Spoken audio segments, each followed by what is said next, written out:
होलाष्टक के दौरान भूलकर भी नहीं करने चाहिए ये काम, वरना जीवन में मिलेंगे अशुभ परिणाम। सनातन धर्म में होली के पर्व का खास महत्व है। होली के 8 दिन पहले होलाष्टक लगता है। धार्मिक मान्यता अनुसार होलाष्टक के दौरान किसी भी प्रकार के शुभ कार्य नहीं होते हैं। होलाष्टक फाल्गुन माह की अष्टमी से शुरू होता है, जो होलिका दहन तक रहता है। इस साल होलिका दहन 24 मार्च 2024 रविवार को है। ऐसे में होलाष्टक 17 मार्च से शुरू हो जाएगा।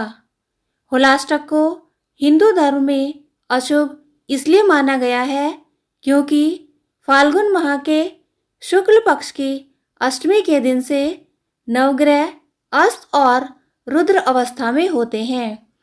इस दौरान किए गए शुभ कार्यों का नकारात्मक परिणाम मिलता है।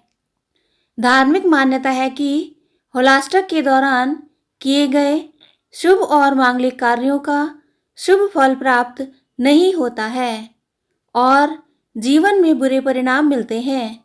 ऐसे में आइए जानते हैं होलाष्टक की अवधि में किन कार्यों को करने से बचना चाहिए।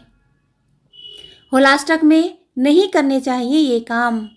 पहला है, होलाष्टक में शादी, विवाह, मुंडन, सगाई और गृह प्रवेश जैसे शुभ कार्य नहीं करने चाहिए। ऐसा करने से अशुभ फलों की प्राप्ति होती है। दूसरा है, होलाष्टक में मकान या फिर जमीन खरीदने या वाहन खरीदने जैसे महत्वपूर्ण काम नहीं करने चाहिए।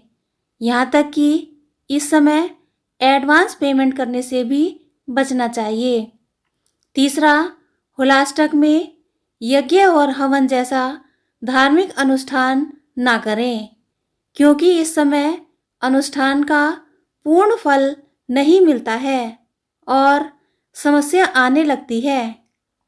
चौथा, होलाष्टक में नए काम की शुरुआत से बचें। व्यापार या फिर नया काम ना करें, क्योंकि ऐसा करने से उस काम की सफलता की संभावना कम होती है। पांचवा, होलाष्टक में किसी भी नए सामान जैसे सोने चांदी के गहने और घरेलू सामान की खरीदारी करना भी अशुभ माना जाता है। इन 5 कार्यों के अलावा होलाष्टक के दौरान बहू या बेटी की विदाई नहीं करते हैं। ऐसा करना बेहद अशुभ माना गया है। होलाष्टक के बाद ही यह कार्यक्रम करना चाहिए। होली के पूर्व के 8 दिन यानी होलाष्टक में शादी का रिश्ता पक्का नहीं करते। साथ ही सगाई जैसे कार्यक्रम करने की भी मनाही होती है। होलाष्टक के दौरान हमें क्या करना चाहिए? पहला, होलाष्टक में पूजा पाठ और जप तप का अधिक महत्व होता है। इसीलिए इन 8 दिनों में भगवान विष्णु और कुल के देवी देवताओं की पूजा करनी चाहिए। मान्यता है कि ऐसा करने से घर में सुख शांति बनी रहती है। दूसरा, होलाष्टक में गरीब और ज़रूरतमंद लोगों की अन्न या धन से मदद करनी चाहिए। इस समय बच्चों से अच्छा बर्ताव करें, उनसे प्रेम पूर्वक व्यवहार रखें।